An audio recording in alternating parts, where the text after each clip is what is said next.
Good afternoon. My name is Bo Khan, and I am the ConocoPhillips Petroleum Associate Professor of Chinese and Asian Studies and a co-director of the Institute for U.S.-China Issues here at OU.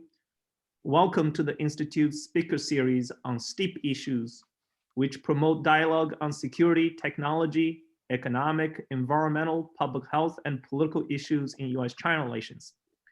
Before introducing today's speaker, let me first express my gratitude to my colleagues, Stefan Sager and Beth Young, for providing the logistical assistance that has made this event possible.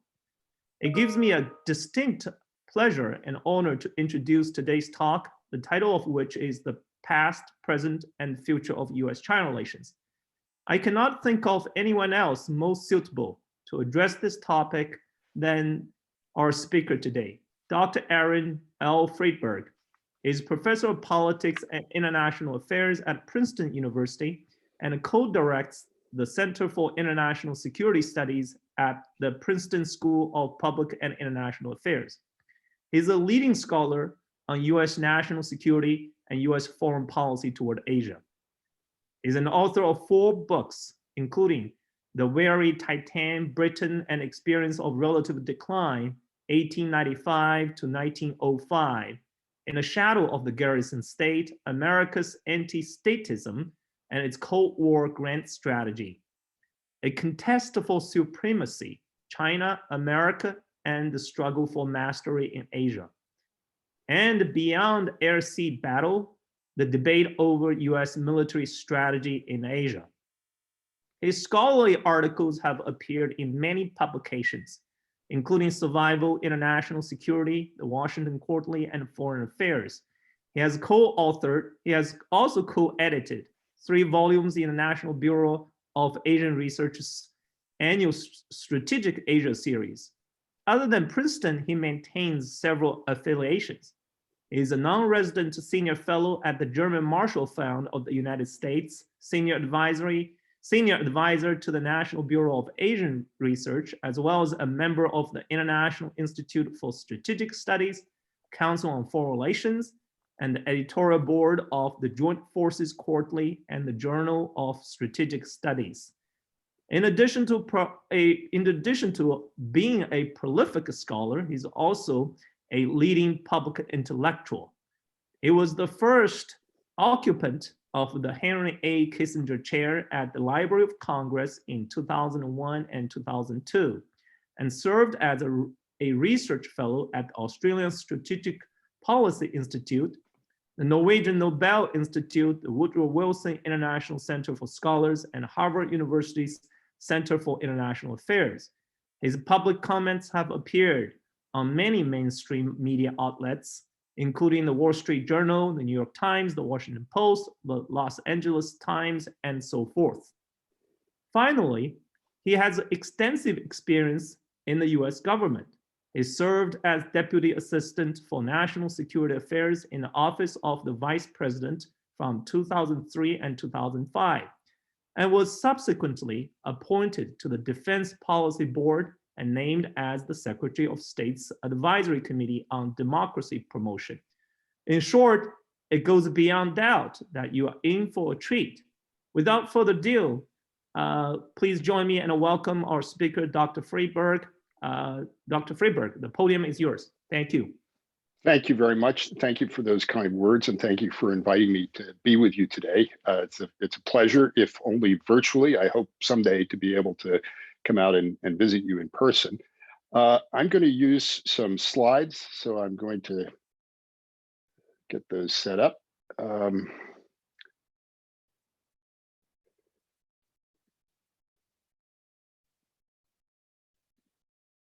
right, I hope that you can see those.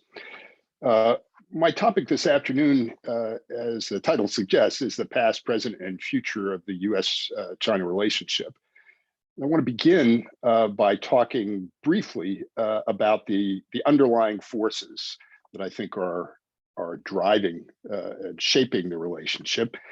Then I want to turn to a discussion of how the relationship has evolved over the last 40 years, basically from the end of the Cold War down to the present. And I'm going to focus here on the strategies that the two powers have devised for dealing with one another, how those strategies have interacted, and how they've evolved over time. And I want to conclude by saying at least a few words about the future and touch on some pressing practical problems and policy issues, and perhaps some larger questions about the future arc of the relationship going forward. So let me start with drivers.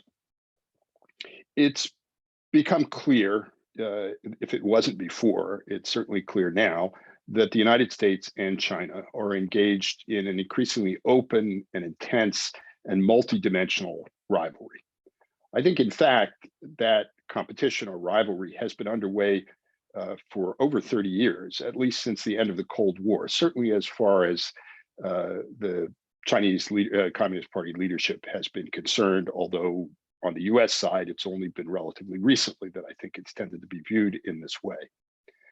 And this rivalry is driven by two powerful forces.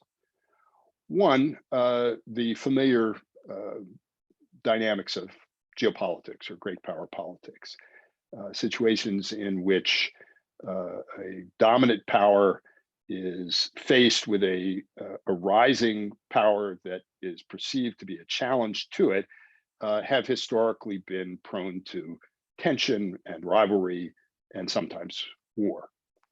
So as the power gap closes, there's been a tendency for geopolitical tensions to rise. And that certainly is a significant part of, I think, what's driving what we've been seeing over the last 20 or 30 years. But that's not all there is to it. I think there's also an ideological factor.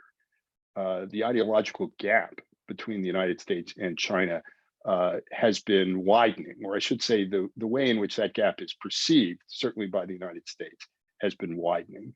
I believe the CCP leadership has always seen the relationship as having an important ideological dimension, and has always believed that the United States, beneath its smiling exterior, was fundamentally hostile to the CCP regime. It didn't regard it as fully legitimate because it didn't meet up to Western standards of liberal democracy. And so from the perspective of the CCP leadership, there's always been an element of ideological competition. And I think on the part of the United States, but also more broadly, other democratic countries, the relationship is beginning to be perceived as having an important ideological dimension as well.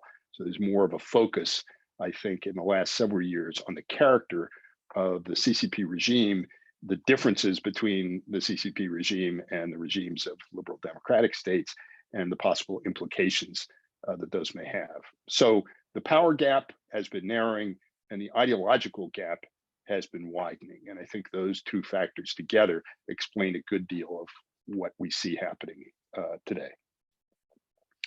So how did we get where we are today?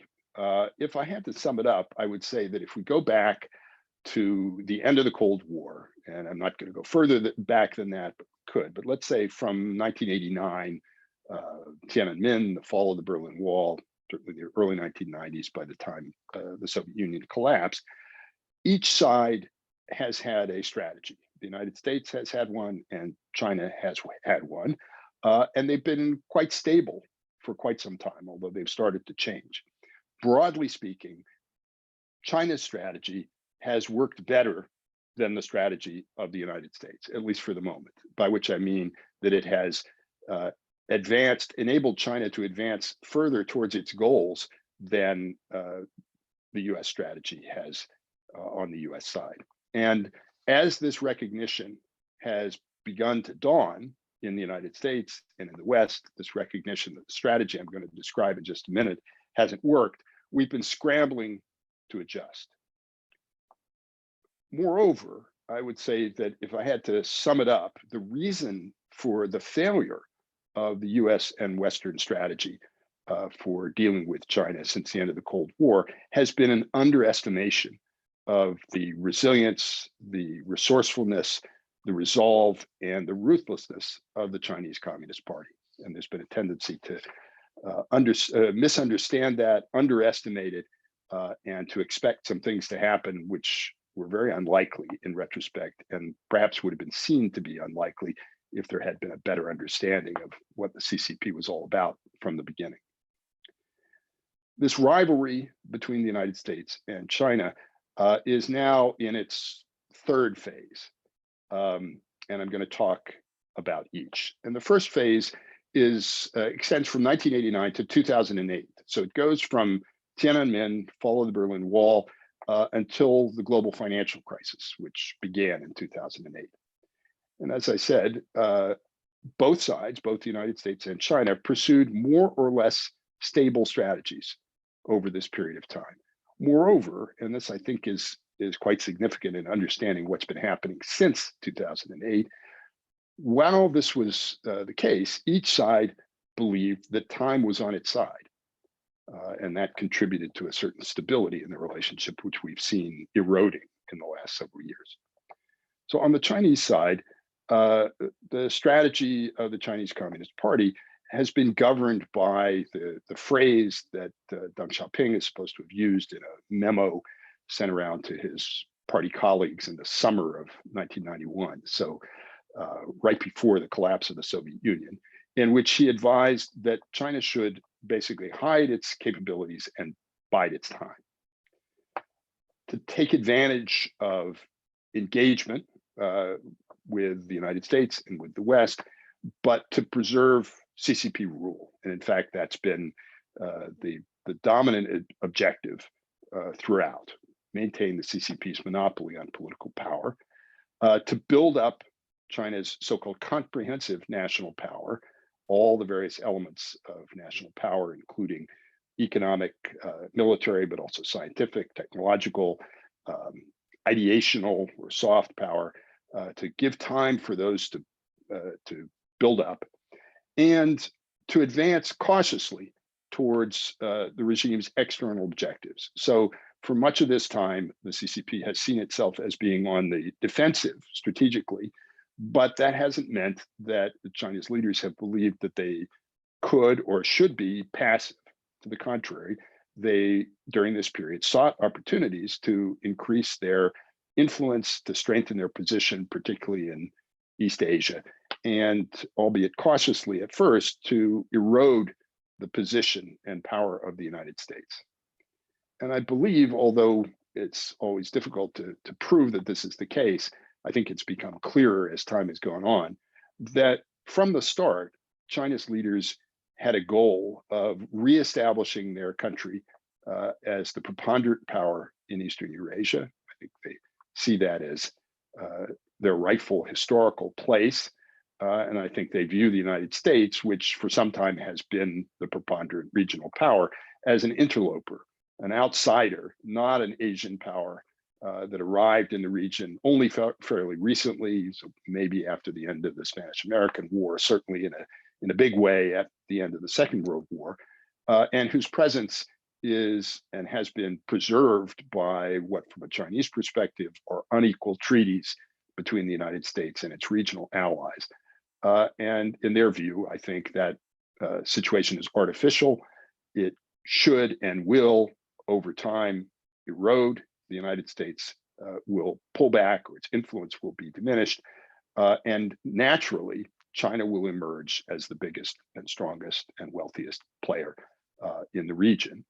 In addition, I think, again, this goes back, actually goes back well before the start of the post-Cold War period. It goes back to the beginning of the PRC, and really it goes back into Chinese history to the 19th century. But there's been a prevailing desire to have China reestablish itself as a major power in the world, not just a regional power, but a global power. And I think certainly China's current leaders have the view that they should become, or they should enable their country to become a global power with capabilities, with influence on par with, and eventually superior to those of the United States. So I think that's been the consistent, or was the persistent strategy that China pursued for the better part of 20 years.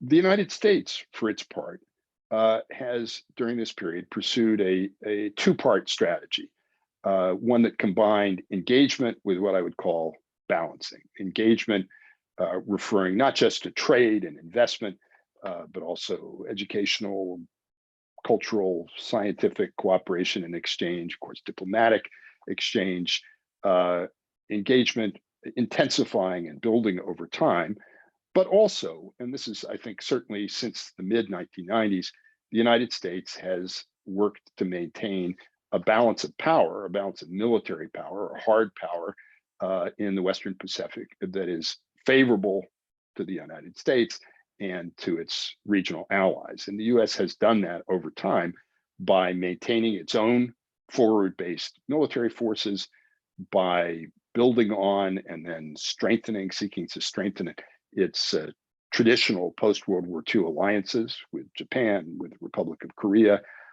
to a somewhat lesser extent with the Philippines and Thailand, also with Australia, and for a time with New Zealand. And last but not least, since the end of the Cold War, in addition to these alliance relationships, the United States has also entered into quasi-alliance relationships with countries to whom it doesn't extend security guarantees, but who share with it to one degree or another a concern about the implications for their security of China's growing power. And that has included very small players like Singapore, which, although it's small, has been important in helping the United States to maintain a military presence in the region. Some very big players, or a very big player in particular, India, and there are lots of reasons why the United States and India have sought a closer relationship in the last 15 or 20 years, but concern about China has been one of them. And also Vietnam. The United States doesn't have nearly as close a relationship with Vietnam, but it's a lot closer than it was, despite the ideological differences between the US and Vietnam. And the main reason for that, again, is this shared concern about Chinese power. So engagement on the one hand, balancing on the other. And this mixed or blended strategy, I think, has had three objectives. First, the hope that, particularly through engagement, the United States and other democratic countries, particularly the countries of East Asia, would encourage China to enter into the existing international system, become players in the international order that the United States was largely responsible for establishing, and which the United States certainly led in the period after the end of the Cold War, and arguably led a large part of it during the period after the Second World War. So to draw China into that order, to encourage it, as was said in the Bush administration, to become a responsible stakeholder in the existing order. So not just a participant, not just a country that benefited from that order, but a country that helped to maintain it. And this would be achieved by causing or encouraging China's leaders to see their interests as lying in the preservation of the existing system, in stability, rather than in disrupting that system, still less trying to overthrow it. So basically the thought was, if we can bring China into this system, we'll encourage it to become a status quo power.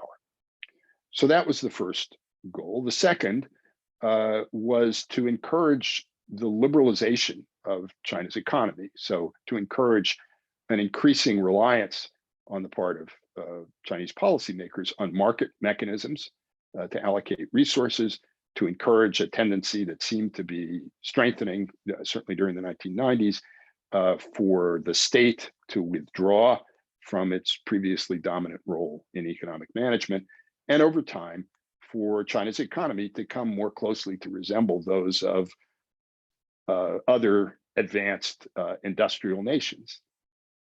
And that expectation, I think, grew over the 90s. It probably peaked after China's entry into the World Trade Organization at the beginning of the 21st century in 2001. And the belief, again, was that this was a progressive process that would lead in only one direction. Third, and finally, there was an expectation, a belief, a hope in many quarters, and certainly at the upper levels of the US government, that engagement in all of its forms would encourage the eventual political liberalization of China's system. That economic growth in particular would lead to the expansion of a middle class, and the expectation was that, as had been true in other parts of the world in earlier periods in history, the middle class would be the standard bearer for political reforms. And some people in retrospect have sort of denied that that was something they ever expected, or they ever said was going to happen. But in fact, that was a dominant view, again, certainly among policymakers. And it certainly was one of the arguments that US and other Western policymakers used to justify the other elements of their strategy, and in particular, economic engagement with China. So responsible stakeholder, economic liberalization, and eventual political liberalization. And the quote at the bottom is just a representative sample, or one representative quote, in this case from George W. Bush when he was a candidate for president in 1999. You could find others from Bill Clinton at that time, or others later saying something similar. And it nicely expresses this, the essence of this strategy: trade freely with China, and time is on our side. And there were various other arguments that supported this view. It wasn't just economic growth in and of itself, but the development of technology, the spread of the internet, all sorts of things were happening in the world in the decade or so after the end of the Cold War, which were expected to lead in only one direction. And looking back, it's not so hard to understand why people might have felt that way, given what they had just seen with the unexpected end of the Cold War, the collapse of the Soviet Union, the belief that, as some people said, history was coming to an end, and that liberal democracy had triumphed, and that China would be following behind, and probably sooner rather than later. And so the essence of this, or the implication of all this, was that although by engaging with China, the United States and the other Western countries were enabling it to grow richer and stronger, faster than it might otherwise have been able to do, this would not be a problem in the long run because of these tendencies towards liberalization. So the expectation at the end of the day that a rich, powerful, and democratic China would not be a threat to the United States or to other democratic countries. Phase two begins with the global financial crisis, and it's characterized overall, these 8 years from 2008 to 2016, and those happen to be the two terms of Barack Obama's presidency. It's characterized by increasing assertiveness on the part of China, and what I would characterize as a limited American response to that assertiveness. And this shift really begins in the aftermath of the financial crisis in 2008, and it certainly accelerates and has become clearer since the rise to power of Xi Jinping, the end of 2012, and I think it's also been intensified, I'll say a bit more in a few minutes, since 2017, when Xi Jinping moved into his second term, and even more so in the last year or so in the context of the global COVID-19 pandemic. I believe that in this period, China's goals remained essentially the same as I described them, but over time, China began to push harder and more openly in order to achieve them. And eventually, although it didn't formally throw out hide and bide, because in the CCP system, you don't want to be critical of your forebears, so they didn't formally get rid of hide and bide. But in effect, under Xi Jinping, hide and bide has been retired, and in its place, Xi Jinping began to talk soon after taking office of striving for achievement, sort of forward-leaning and more assertive direction for Chinese policy. Now, why exactly this change occurred, when it did, and how it did, is something of a puzzle. In retrospect, it may turn out that this shift towards a more assertive, more aggressive stance was premature and could prove to be counterproductive. We don't know for sure that that's going to be true, but it may be true. Why did it happen? when it did. I think the shift in Chinese policy, and really I think you could say this about Chinese strategy overall, appears to have been driven by a mix of ambition and anxiety, or ambition and insecurity. And we can see that there was a changing assessment after the turn of the 21st century of the balance of power. At first, it was rather gradual, growing confidence in China's rise. It was fueled by its really remarkable economic growth. It had been growing rapidly in the 1990s, although it slowed down a little bit by the end of the decade. And after it entered the WTO in 2001, its growth just took off. And there was a great deal of confidence that grew out of that. At the same time, Chinese strategists believed that America's relative power was beginning to decline in noticeable ways. And in particular, in the years before the financial crisis, they believed that this was a byproduct of the US having become entangled in and preoccupied with conflicts in Iraq and Afghanistan, the so-called global war on terrorism that began after 9/11.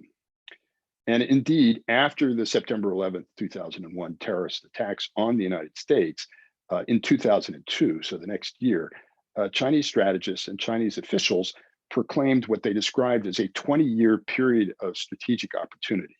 And they didn't link it directly to external events, to 9/11. But again, I think it's clear in retrospect that what they believed was that the United States would be preoccupied for the better part of 2 decades. It would have its hands full with other problems, and that as a result, it would be less inclined to try to mobilize opposition to China's rise. So there was an opportunity for China to grow and to get stronger, unmolested by the United States and its allies, or largely so.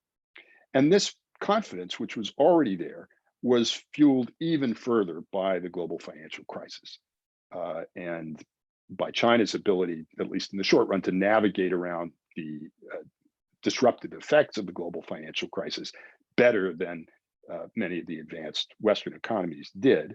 And in the eyes of Chinese analysts, the financial crisis raised questions, among other things, about the supposed superiority of the US and Western model of liberal democratic capitalism.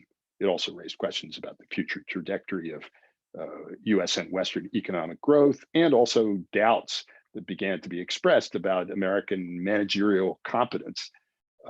There's a story, maybe apocryphal, about I believe it was the Secretary of the Treasury meeting with his Chinese counterpart in the immediate aftermath of the global financial crisis, and the Chinese officials saying to him, "You used to be our teachers, but now I don't think you have anything to teach us anymore." So growing confidence, but at the same time, the global financial crisis also caused anxiety about China's own future growth and social stability. Chinese economists and officials had already become concerned about the viability of its existing model for economic growth. The crisis heightened those concerns, even though, as I said, China was able to steer around the crisis largely by unleashing a massive stimulus program.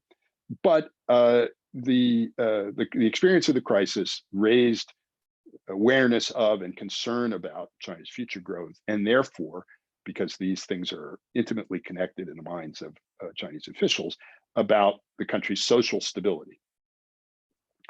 There also has, from the start, been an awareness that eventually the United States would start to push back. So this 20-year strategic period of strategic opportunity was not going to last forever, would come to an end.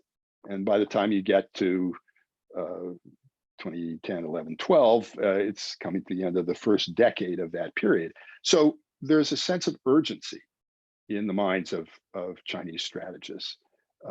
We have an opportunity, but it's not going to last forever. We have to take advantage of it to get stronger, and also to assert ourselves more than we have been doing.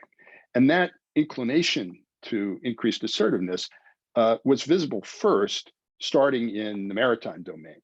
So in disputes over control of waters and islands and resources, off China's coasts with Japan, and then with the Philippines, and also with Vietnam. And those crises started to increase in intensity and visibility in about 2010 and to grow over the next several years. This was in part a response on the part of Beijing, and at this point it's the Chinese leader is Hu Jintao in the last years of his second 5-year term, a desire to take advantage of the fact that the United States was preoccupied with other problems, didn't want to get crosswise with China, at least not initially, to advance China's claims in the maritime domain. And these were claims of longstanding and disputes of longstanding. But in addition, by entering into these confrontations and by focusing on tensions with Japan, to a lesser extent the Philippines, with Vietnam, with the United States, at least indirectly, the CCP regime sought to mobilize patriotic nationalist sentiment that they have relied increasingly on to maintain support for the regime. And so these confrontations were useful in that regard as well. The US response to this trend in Chinese policy was overall fairly limited and restrained.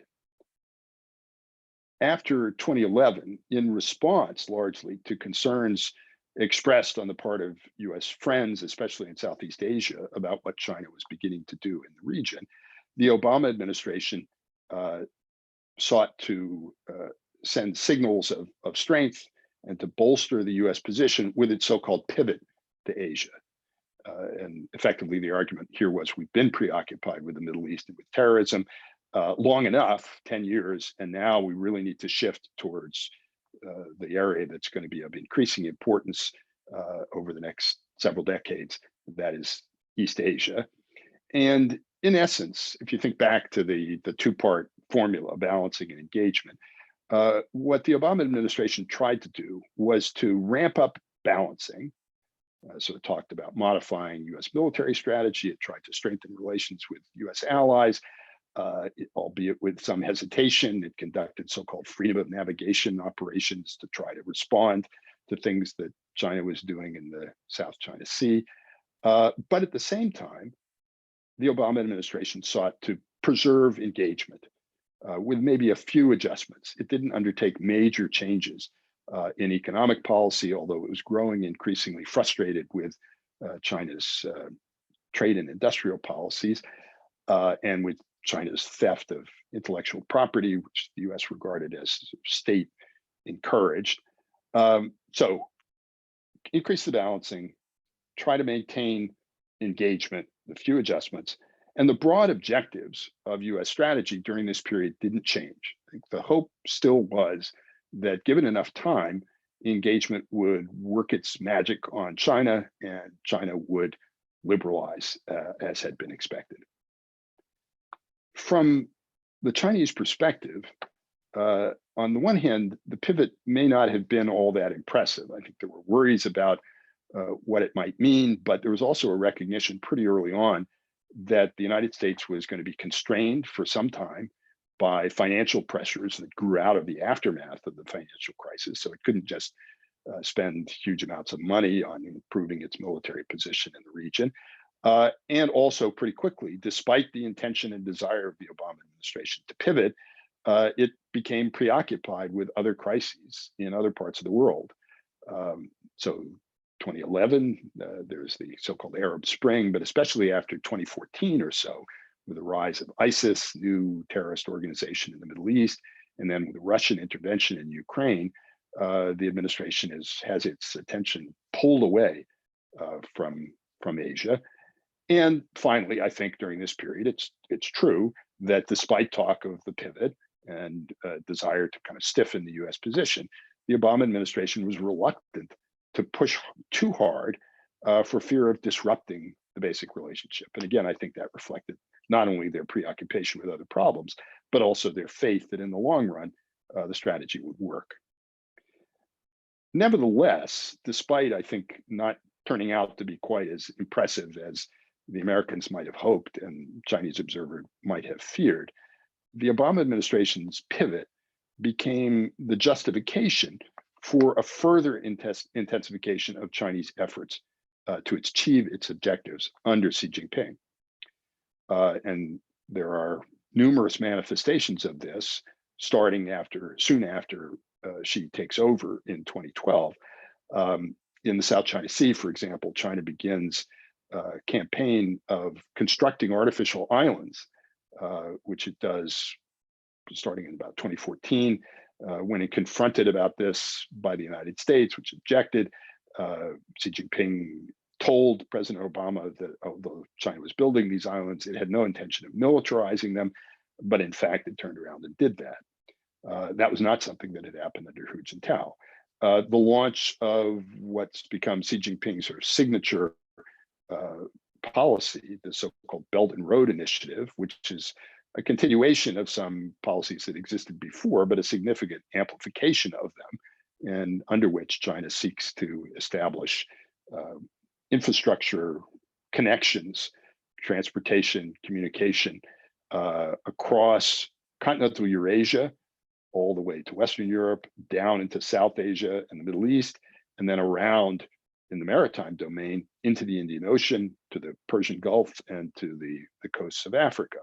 That's, again, a major initiative, a major push, which was justified within the Chinese system, in part by the argument that with the United States and its friends pushing China from the east, from the maritime domain, China had to turn to the west, had to march westward, as Chinese strategists said, and that the Belt and Road Initiative was a key tool for doing that. Under Xi Jinping, Chinese government also unveiled new and even more ambitious industrial policies, particularly focused on achieving a dominant position in a number of key high technology industries.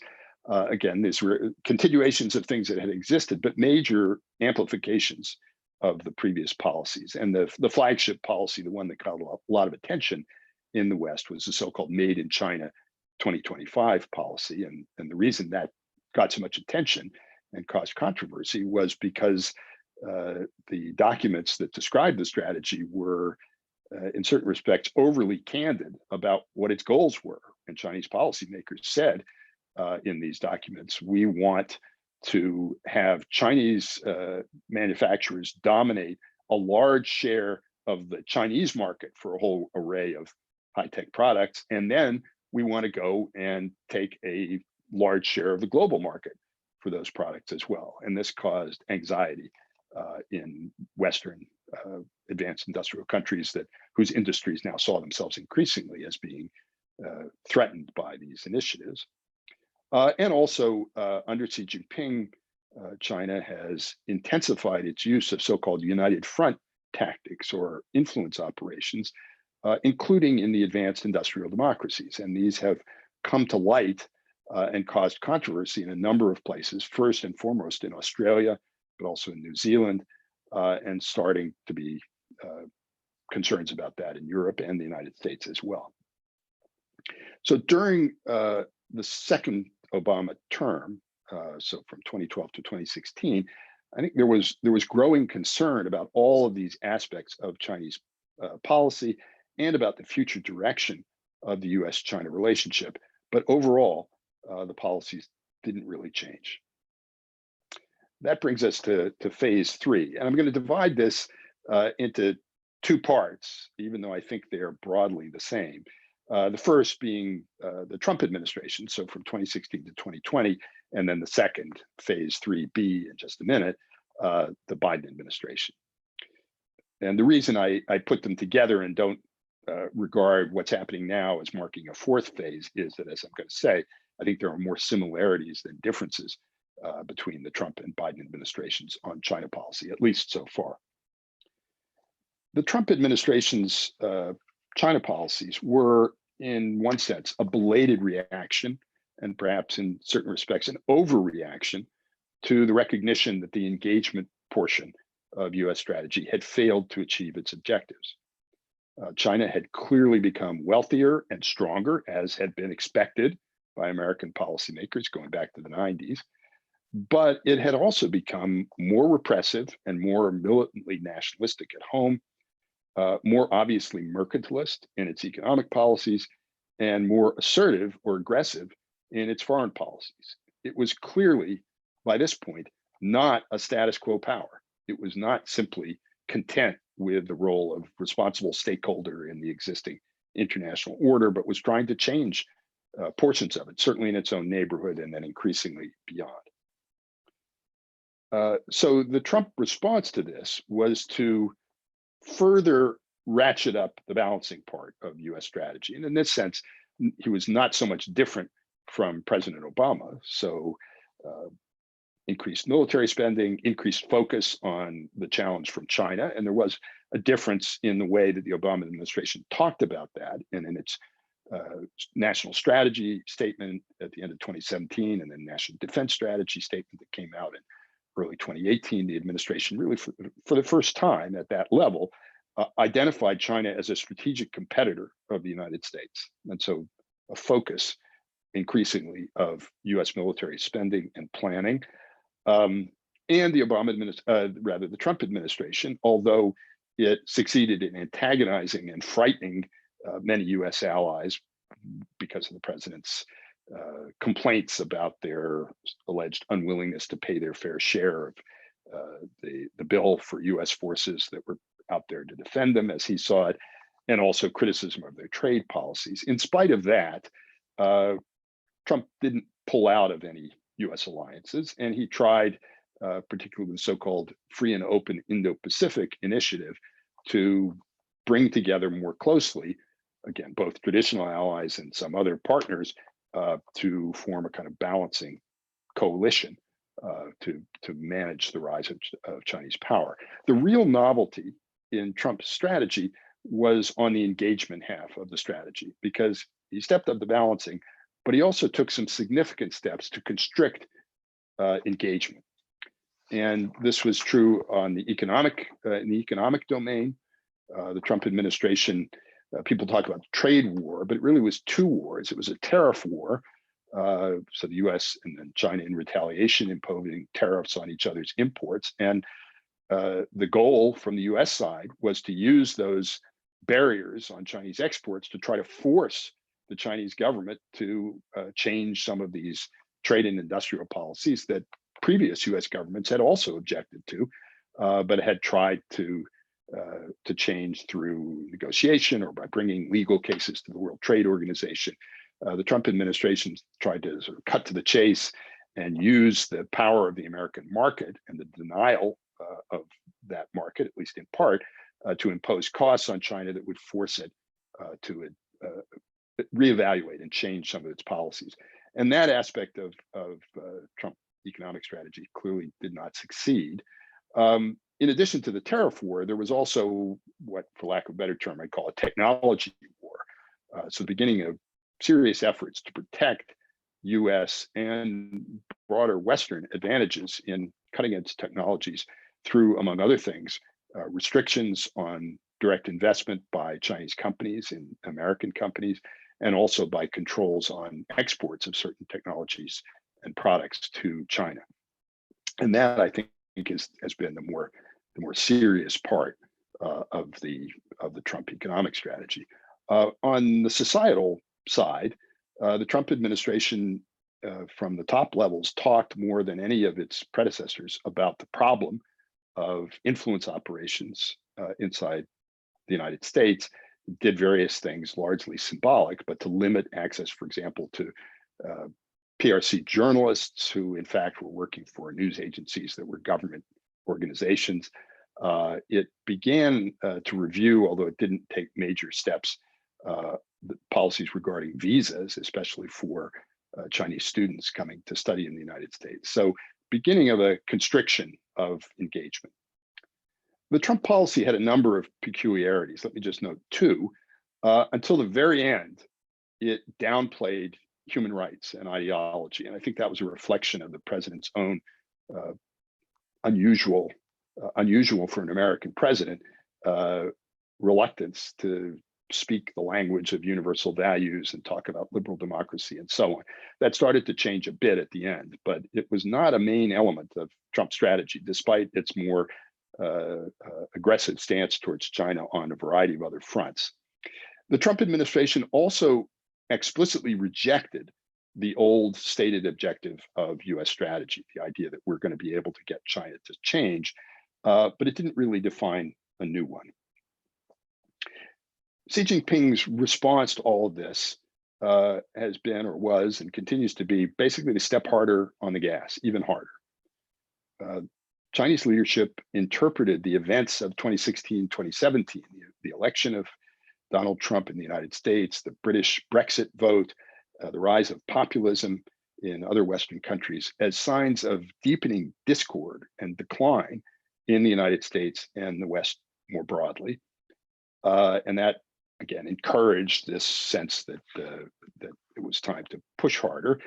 I think, moreover, the Chinese leaders weren't surprised by the US pushback. They may have been somewhat taken aback by President Trump's language or the way in which he framed some of the things that he did, but they were not surprised that the US was responding more vigorously to their own more assertive policy. Indeed, they'd been expecting that to happen. So from a Chinese perspective, there's an opportunity, but again, a sense of increased urgency. And the response to that under Xi Jinping, and particularly in his second term of office, has been to push ahead on all fronts.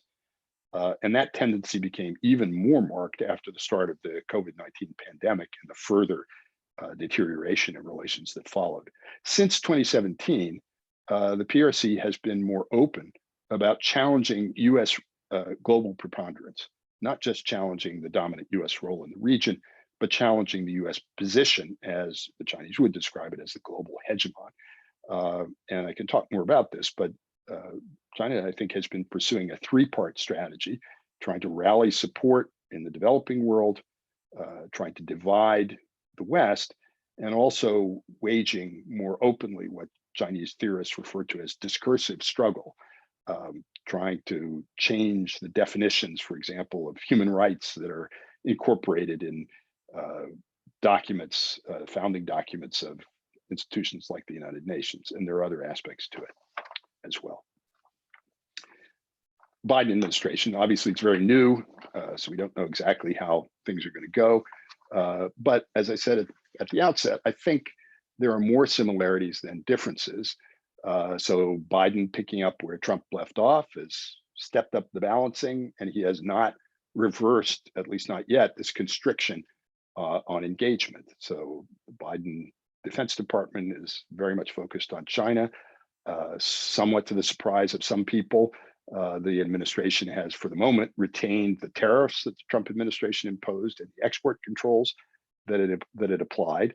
The administration also has not backed away from accusations that were issued at the very end of the Trump administration that China is guilty of committing genocide in its treatment of its Uyghur minority population. To the contrary, the incoming administration endorsed that view and picked it up. There are areas of difference. The Biden administration has sought to place more emphasis on US allies, more emphasis on human rights, and it still retains the hope, or says that it does, of doing more to seek cooperation with China on various issues, and most importantly on climate change. It has not yet really articulated a goal. Are we back to thinking that we can encourage China to change, or have we given that up? And if so, what is the objective of our policy? What's notable, just briefly, on the Chinese side is the response to the arrival of a new administration. There really has been no attempt on the Chinese part to seek a reset with the Biden administration, and no modification, certainly, in China's policies. And I think that reflects the view that what's happening is not a function of parties or personalities, but it's driven by larger kind of world historical forces, and that a corner has been turned. The competition has reached a new, more open and more intense phase, and it doesn't really matter who the president of the United States is. US policy is going to continue in the same direction. Last, just a few brief words because I promised to say something about it, about the future. Certainly for the foreseeable future, I think there's little prospect for improvement in relations. Foreseeable future, what does that mean? I'm not sure that that goes beyond 6 months, but I would say that in the next few years, I don't see much likelihood that things are going to improve. And to the contrary, I think what's most likely is that they will continue to descend. The relationship will become more intense or more tense and more combative. There are a number of flashpoints. There are many, but two I would note in particular that because they may be coming up quickly, one of them certainly would be the question of Taiwan. And of course, a longstanding issue, but there's growing anxiety, I think, in the region and also in Washington that China may, at some point in the relatively near future, use military force to compel Taiwan to accept what the CCP calls reunification with the mainland. And that could be the trigger of a major confrontation between China and the US and other countries as well. There's also the question of a possible Olympic boycott, which could be coming up next year. One of the things that Western governments or people in the West have argued for as a way of responding to China's treatment of its Uyghur minority are various kinds of sanctions, commercial boycotts, but also perhaps a refusal to participate in the upcoming Olympic Games in China. And that also would be a major crisis in relations because it would be an affront to Chinese dignity, among other things. There are some very big questions out there. Let me just flag 4 of them. One is, and here I'm kind of circling back to putting on my hat as a professor of political science and international relations. One is the question of whether the balance of power will in fact balance. China's growing. IR theory tells us that that should cause others to band together to maintain a balance, to prevent it from gaining a dominant position. And we certainly see efforts to do that, but it's not clear that those efforts are going to succeed. There's a lot of friction.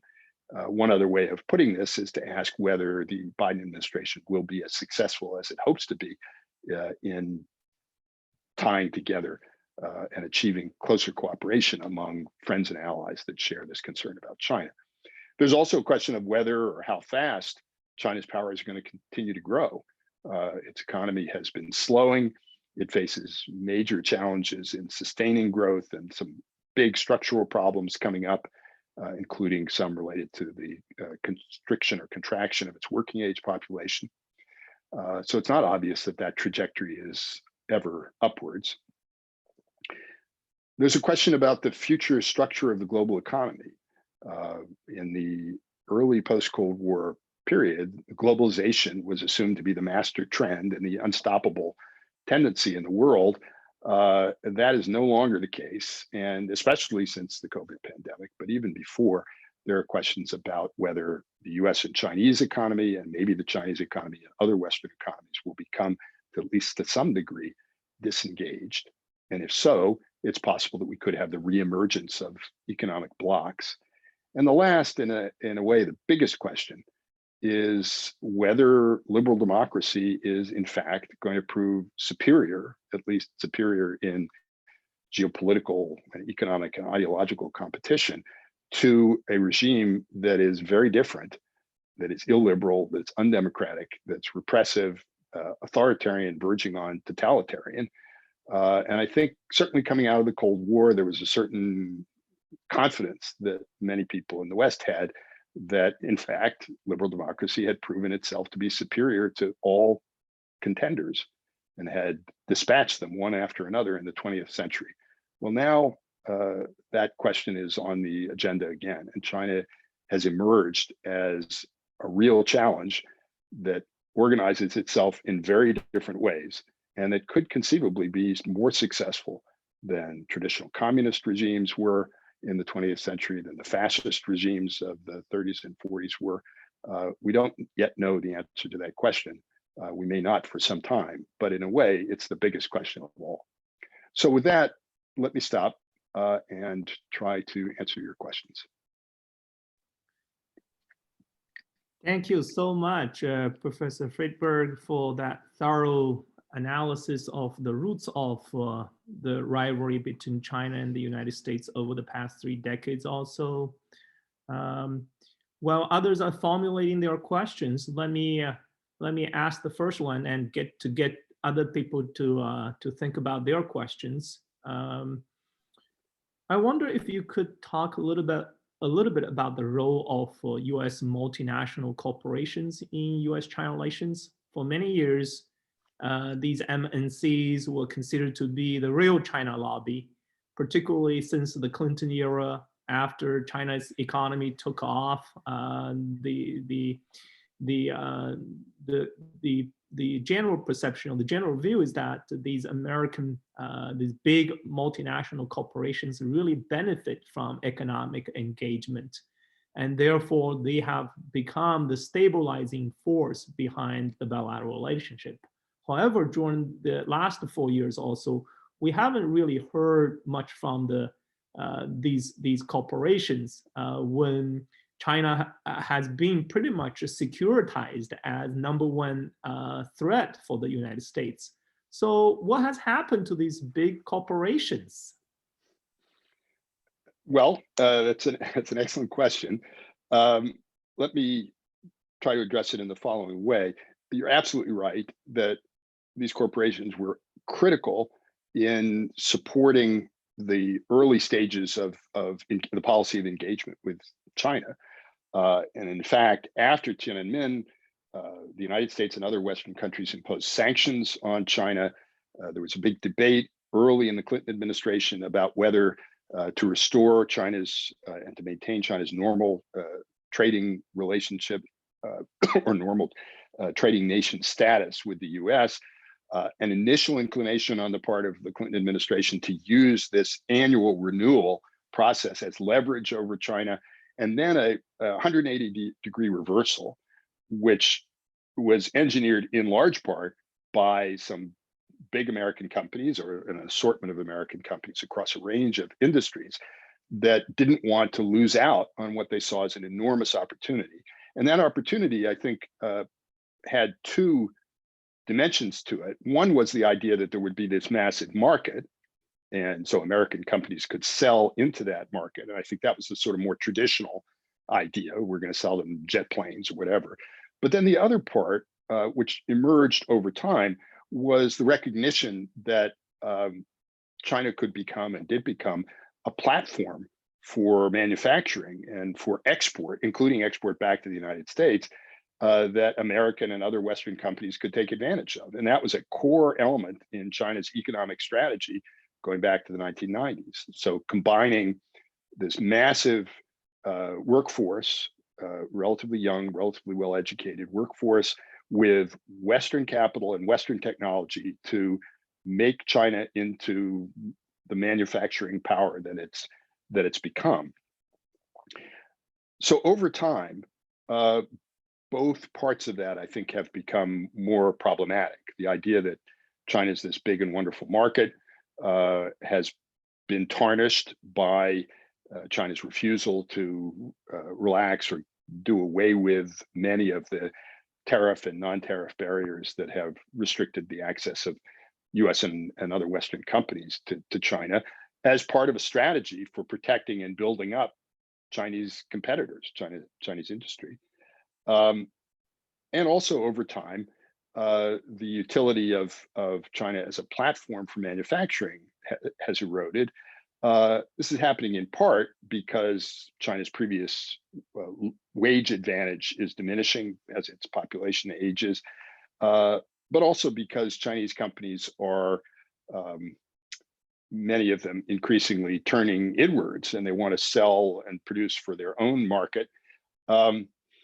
So what's happened over time is what once was a very powerful lobby has begun to fragment. I should say, just one other word, going back to the early 90s, there were people who were opposed to economic engagement on the terms that eventually were established on economic grounds. They tended to be representatives of older industries that were going to wind up in head-to-head competition with China and labor unions. And those people lost out. They just were the losers in that debate. The winners were high-tech industries, manufacturing industries that could move some of their capacity to China, the financial sector, which saw great opportunities to make money and helping Chinese companies grow and arranging investments and so on. That coalition was quite strong through, I would say, the first decade of the 21st century. And it remained strong, or pieces of it remained strong, but it started to erode, partly for the reasons that I've suggested, partly because as Chinese companies have become more sophisticated, they're more direct competitors for American companies, partly because there's growing awareness of the significance of the really massive theft of intellectual property that Chinese companies and the Chinese government have engaged in over the last several decades. So there's a real disillusionment with China. And in some ways, it seems that the only sector that is fully behind a continuation of something resembling the previous policies is the financial sector, because they can make money until the very last minute. One of the things that's been surprising, was surprising under the Trump administration, was how little resistance there actually was to some of the policies that he imposed. I think going into it, many people thought, American industry will be up in arms at the thought of tariffs and export control regulations. And yes, some companies and some sectors objected more than others. But overall, I think there was a feeling that we have to do something, and maybe this is going to help solve the problems. So that coalition has grown weaker, and that's a big part of the reason why U.S. policy overall has shifted in a more competitive direction. Yeah, thank you for your response and explanation. My colleague, Professor Miriam Gross, has asked a couple questions. Basically, what do you think of the prospects are for minorities in China? And while many have focused on Uyghurs, there's a broader effort against all Muslims, and the government in China has begun building labor camps for rural Tibetans. And so what's the most effective way for the US to influence the situation? And then there's another question. Given the goal of developing a dominant role with developing countries, how effective do you think China's COVID medical diplomacy has been at deepening relationships? Okay, thank you very much. Those are excellent questions, and I don't purport to be a specialist or an expert on the treatment of minorities inside China. So I'm a consumer of information and research that's generated by others. But overall, the prospects for those groups are not good, and they have not been good for some time. There are tensions in Tibet going back to the first decade of the 21st century, and growing tensions in Xinjiang, and which have only gotten worse, I think, as China has imposed these harsher and harsher measures to control the population. The CCP regime, among other things, doesn't, I think, understand or acknowledge the importance of non-material considerations as motivations in the lives of ordinary people. And in particular, it has no sympathy for or understanding of the power of religion. And they really do seem to believe that they can perhaps literally beat this out of people by treating them brutally. And moreover, they feel that they need to do that in order to maintain their control. It seems to me this is only going to get worse over time. And the question of how the United States and the West should respond is an urgent one. And I'm afraid here there are not a whole lot of good answers. I think part of the answer has to be calling attention to what's happening and keeping a focus on it, and encouraging.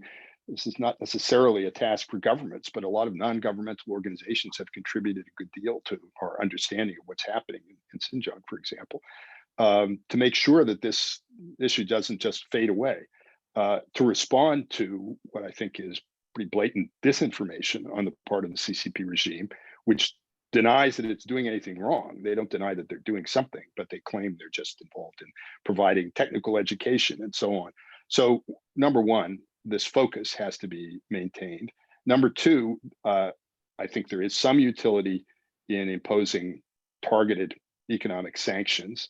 And here too, the private sector has a role to play, although it's going to be, it could be a costly one. So companies, for example, that manufacture clothing and are considering boycotting cotton that is grown in Xinjiang because it's allegedly harvested and processed by people who are in effect slave laborers, that could have an impact. It's something that the Chinese government is reacting very vigorously to. I think that's an indication of its sensitivity. But if it gets their attention, perhaps it can produce some changes. Government sanctions on CCP officials who are identified as being responsible or involved in what's happening and the treatment of minorities. I don't expect it to have a major effect, but it can have some effect.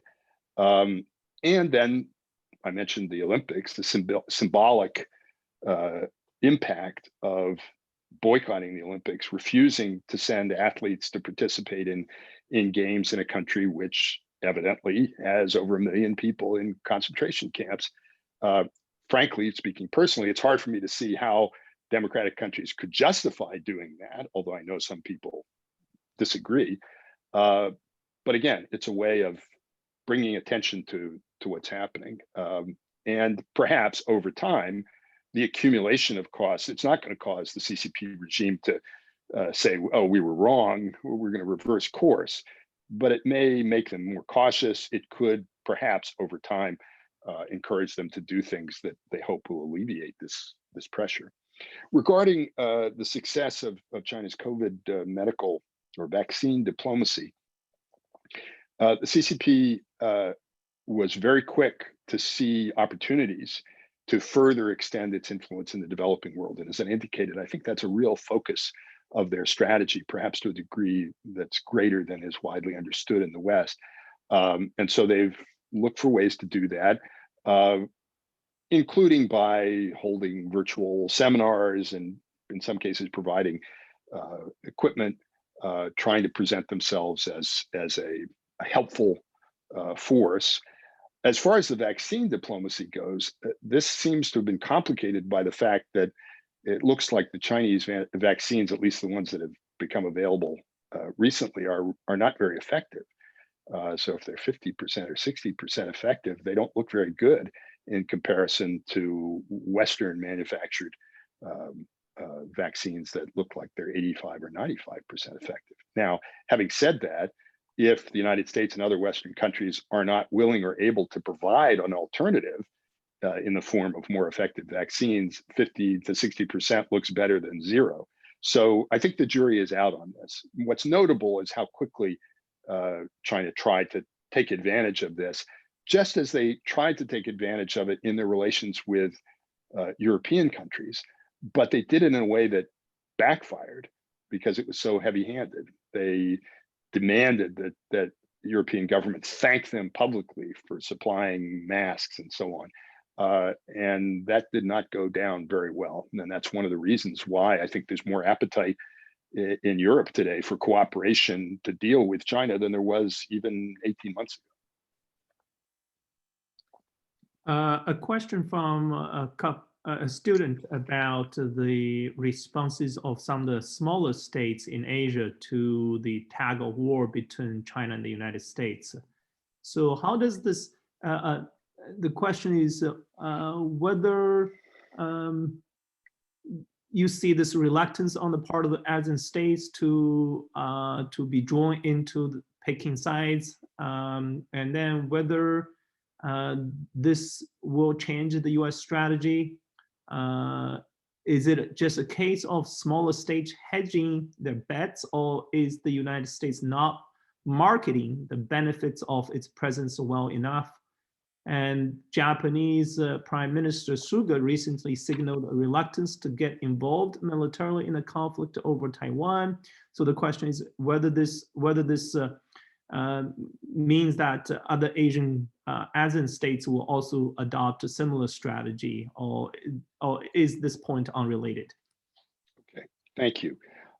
Just on Japan, my reading of what happened, at least at the 2+2, and then I guess the virtual summit, was in fact the Japanese government joined with the United States in publicly expressing concern about Taiwan, which is quite remarkable because Japan has been very wary about doing that going back to the 1980s.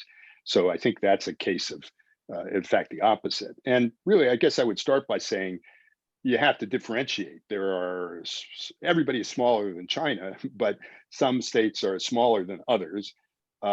Some states are allies of the United States and others are not. So they're all different and they all have different incentives and pressures. Certainly overall, it stands to reason that other governments would prefer, to have the best of all possible worlds, which would be access to the Chinese market, access to Chinese capital, but no Chinese interference in their politics and ability to rely on the United States for security. And that's sort of what they had for a while. But it's getting harder and harder to sustain that. And I think what we see happening so far is that, at least among US allies, and I mentioned the traditional US allies, Japan and Australia have clearly come down on one side of the equation. They hope that they don't lose or suffer a significant loss in their economic relationship with China, but they've clearly put security first and foremost, and they're willing to risk that economic relationship in order to strengthen themselves and to draw closer to the US and deal with this threat. The Philippines is odd because of the leadership there, but it's been sort of back and forth and maybe more susceptible to Chinese blandishments, in part because the CCP is especially good at bribing non-democratic governments, and they may be doing some of that there. South Korea is a big question mark because I think the South Koreans are also concerned about being next door to China and what that may imply, but that cuts both ways. They know they can't, there's no escape in one sense. They also have problems with Japan and have been reluctant to cooperate with Japan and the United States in dealing with China. So, but then you have Malaysia, Indonesia, a whole assortment of other countries. And again, I think they're going to try to the extent they can to have it both ways. I don't think that's going to change US strategy. The US strategy, it seems to me, is basically to say, we're not trying to force anybody to choose, but to behave in ways that don't necessarily force people to choose, but offer them the opportunity to cooperate more closely. And I think we're going to see more of that from a variety of countries in the region because of the concerns about China's growth. Whether the US is sort of marketing itself in a relationship with the US adequately, the jury is out on that. Certainly as far as traditional US allies are concerned, the last 4 years of the Trump administration have caused a good deal of anxiety about the future of US policy and their ability to rely on the United States in the long run. I think in the end, they don't really have much choice. And certainly they appear to be eager to cooperate with the new administration and happy to have chances to do that. But they all have to calculate for themselves how they're going to deal with a world in which a variety of very different scenarios are plausible, including one in which China continues to get richer and stronger, and the United States, for whatever reason, pulls back, and a variety of other possibilities. But overall, I guess I would say, to answer one of my own questions about the balancing, I think there is a strong tendency for the balance to balance. It just takes time. And the more aggressive China is, the more likely it is that the balance will balance. And so the way that they've been behaving, certainly in the last couple of years, is puzzling because it seems to be pushing people more and more towards cooperating against them, to put it bluntly. A follow-up question on how other countries might respond to what China has been doing. Do you think the old rhetorical knife of the domino theory for anti-communist propaganda will resurface? If so, do you think that it will be as effective? I've seen it at a recent sporting event where an athlete said, better red than dead, with the backdrop of US and Chinese flags flying. Wow, that takes me back to my even before my youth. I didn't think we'd be talking about the domino theory, but it's an interesting question. I think one reason why that seems unlikely, first, because I think the way in which Western and US policymakers talk about China and talk about the strategic competition is maybe a little more subtle than it was in those days. And that's related to the fact that this is not, I think it is an ideological competition, but it's ideological, well, the ideological dimension is quite different. And at least for the moment, there isn't a sense that China is actively trying to promote its own model. It may be starting to do that in some places, but it's not like it was in the 60s or even into the 70s, where China and Soviet Union too were going around trying to support national liberation movements or regimes that identified themselves as communist. They're happy to do business with whoever will do business with them. They may be more comfortable dealing with non-democratic regimes. I think they are. And as they deal with those non-democratic regimes, they may encourage them to adopt some of their own practices in order to control their populations. But that's a little different than the Little Red Book and the idea that one country becomes communist and then its neighbor is going to become communist. I don't see that coming back, and certainly not in the form that it took earlier. Mm-hmm. Two related questions. One about the response from Chinese citizens to the tightening grip on the Chinese population in China. So the question is whether you see any signs of dissatisfaction or unrest among the Chinese citizens, and then externally, Russia, China, and to some extent Iran are pushing an authoritarianism model that's juxtaposed as a better alternative to liberal democracy. They use different strategies to covertly and overtly trying to destabilize democracies. So how should the liberal democracies respond and counteract this attack? And how can they better promote the value of liberal democracies in this environment? Well, that is a great question. Let me come to it in just a minute. It's a huge one. As far as the response to the increased tightening inside China under Xi Jinping, of course, it's very difficult to know what the genuine feelings and attitudes of ordinary Chinese people are, because they don't have an opportunity to freely express them. So we don't know. We do know that at points in the last 8-9 years, so since the start of Xi Jinping's regime, public intellectuals, academics in particular, and some business people have on occasion spoken very harshly and critically about Xi Jinping and about the CCP regime. That was true in the first weeks after the outbreak of the COVID pandemic. But unfortunately, all of those people have suffered unfortunate, harsh fates, and some have disappeared, and some have been arrested, and some have been fired from their jobs. This is a regime that doesn't tolerate any criticism or deviation from the party line. So while there may well be discontent and unhappiness, it's very hard to say. Probably if there is, it is concentrated among elites because, and for different reasons. Some who have somewhat more liberal beliefs, some of these outspoken critics, but also people who don't, but who have grown very fearful of Xi Jinping, or have suffered because members of their families or they themselves have been purged or caught up in corruption investigations. There has to be a fair bit of unhappiness over the way things have gone, at least at the kind of middle echelons the CCP elite, but those people are also, I think, very scared and unwilling to do or say anything.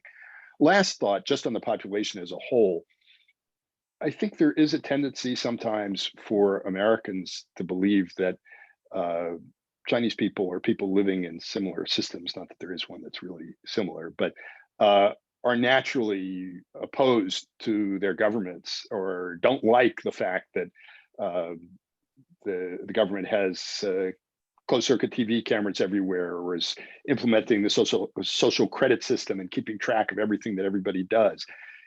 It looks like a lot of people don't object to that, don't mind it, see it as something that actually reinforces honesty in business. And a lot of people are responsive to nationalist propaganda.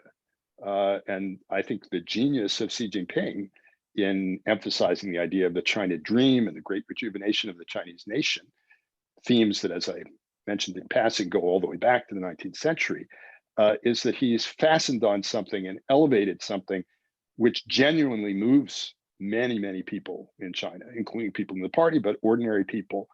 And although he's a communist and he believes in Mao and Marx and Lenin and so on, as far as the broader appeal of the regime, it's become more and more focused on nationalism and on patriotism. And that works. And I think it works in large swaths of the Chinese population, as it does in other countries. Regarding the efforts of Russia, Iran, China to destabilize democracies and perhaps to push their own models, they're different. And people have pointed this out, particularly with regard to Russia and China. Russia does seem to be willing to do more to actively destabilize the West. China has not done that kind of thing. They seem to want to get access and influence, but they're not, thus far, they haven't visibly done things to interfere in elections and so on. Maybe they will in the future, but their approach is quite different. What the authoritarians, or as I said, of China, increasingly, I would say that the totalitarian regime have done is it's both to promote their own sort of amalgam of ideas. So the Russians have their nationalism and the Chinese have theirs. In China's case, it's also grafted onto Marxism, Leninism, and so on. So they're trying to push their own ideology as a way of supporting their systems, but they've also been very eager to knock down the West, liberal democracy.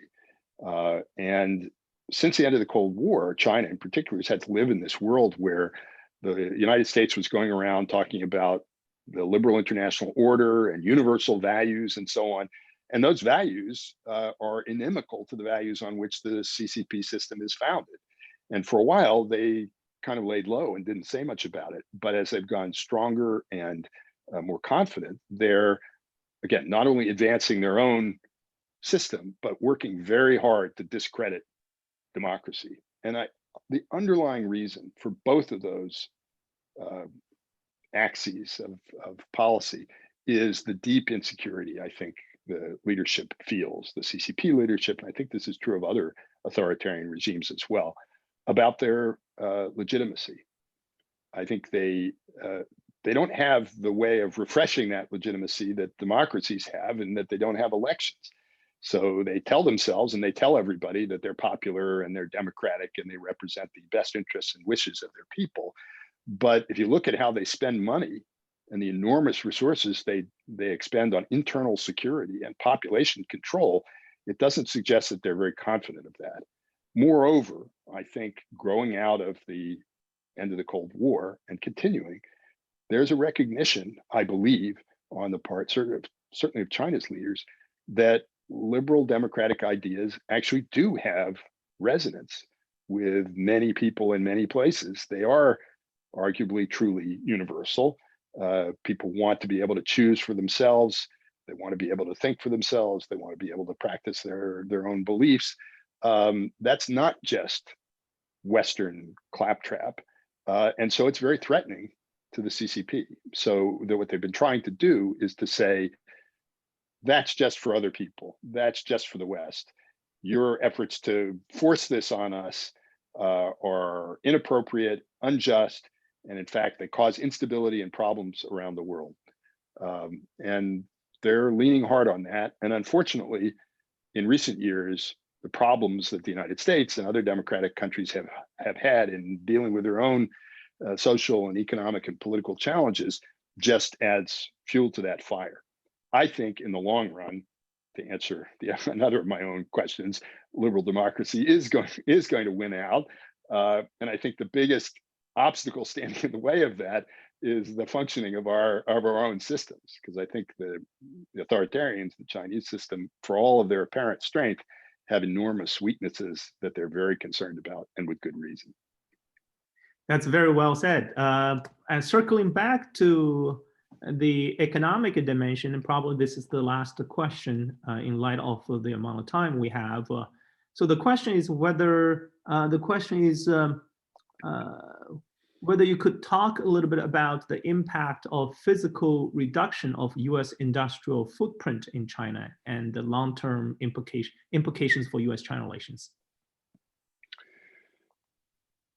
Well, I guess first there's an empirical question about the extent to which this is happening or is going to happen. And you see different, you see these surveys where they ask executives, are you planning to relocate? And sometimes they seem to be saying yes, and other times they seem to be saying no. There do seem to be a lot of forces pushing, at least in some industries, for a relocation of, again, at least a portion of productive capacity away from China. That has partly to do with politics and the concern about the future geopolitical relationship between China and other countries. It does have partly to do with economics, the rising cost of production. It may have also to do with post-COVID increased sensitivity to the presence of natural risks that could be enormously costly. So there may be some tendency to want to bring some productive capacity out of China. And then the question is where. The idea that all of this stuff was coming back to the United States was ridiculous from the start. Economically, it doesn't make sense. And probably most people wouldn't want portions of that manufacturing capacity in their backyard because it produces toxic chemicals and so on, or pollutants. But maybe some of it to the US, particularly in critical areas, some of it to friendly countries, some maybe especially to neighboring countries like Mexico. That's why I think there is some tendency towards the creation of what may begin to look like ideologically organized economic blocks. That's what we had during the Cold War. We may be headed back in that way, in that direction, at least to a degree.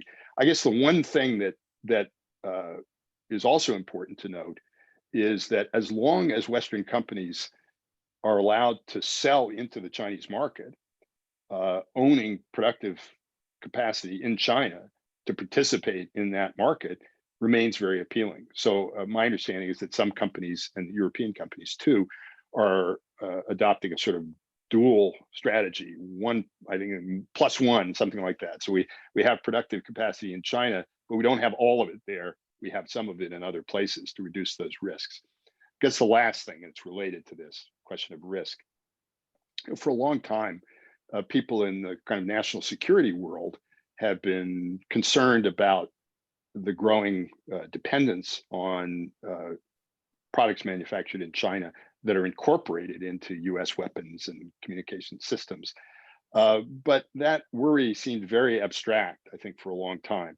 It's striking how the pandemic has driven that problem home, because it's very tangible. You can see what it means not to be able to produce masks, for example, or not to be able to produce ventilator motors. And that's been a real shock, not only in the US, but in other advanced industrial countries as well. So in areas that are considered to be critical, whether it's for health or national security, I think there is going to be an increased willingness to pay a premium to have secure supplies. So yes, if you got it in China, maybe it would be cheaper, but you don't want to be totally dependent on China. The Biden administration, I think, is now in the midst of a review of a variety of industrial sectors and is going to make some judgments about this and come out with some policies that I think will encourage reshoring and encourage the creation of sort of trusted production networks with allies. One last thought, and this is sort of a big, more like a political science question. If economic interdependence, whatever its form, is conducive to peace, will the reduction in the degree of interdependence be conducive to conflict? And that is a worry. The one thing to note is the Chinese government is now very openly and explicitly saying something which I think they have been thinking about for a while, which is that for strategic reasons, they want to decouple themselves from the West to a considerable degree. They want to become less dependent on the US and other advanced markets, depend more on domestic demand to drive growth, and also, they hope, depend more on demand from the developing countries and reduce their reliance on the West. The reason for that is that they don't want to be vulnerable to sanctions or other kinds of pressures that the Western countries could bring to bear on them in future if they want to do something like invade Taiwan. So there's a strategic motivation for their decoupling. The difference between the Chinese system and the US system or other democratic systems is that over there, you can get a government or party state entity to make a decision and impose a policy, whether companies like it or not. Over here, it's very difficult because you're going to get all these cross-cutting interests and resistance to doing some things which I think at this point make sense from the perspective of national interest, even if they might be harmful to the more narrow interests of particular companies or particular industrial sectors. But that fight has yet to work itself out. Thank you. I think that's a great point. It leaves another question for us to invite you back to have another conversation at some point. We certainly hope to invite you back in person and to meet our participants. It's very rare these days to have some really dispassionate conversation about China these days, and we appreciate your enlightening and stimulating discussion. I think we all learned a lot. For those that have taken my class on U.S.-China relations, and they probably walk away with this impression that they have learned so much from your lecture, almost equivalent to what we've been talking about throughout the semester. So thank you so much for tracing the evolution of U.S.-China great power rivalry. I think it's a great topic. It's a very important topic that's worth paying attention to, regardless of what we do. And so thank you so much again. And I hope everyone out there in the virtual world has enjoyed this conversation. We thank you for the excellent questions you raised. I hope you all enjoyed the discussion. And thank you so much, Dr. Friedberg. We certainly hope to invite you back again. Thank you so much. I really enjoyed it. And thanks to everyone for their questions. And I look forward to meeting you in 3 dimensions at some point. Excellent. With that, we will conclude this program and enjoy the rest of the day, everyone. Bye-bye now. Thank you.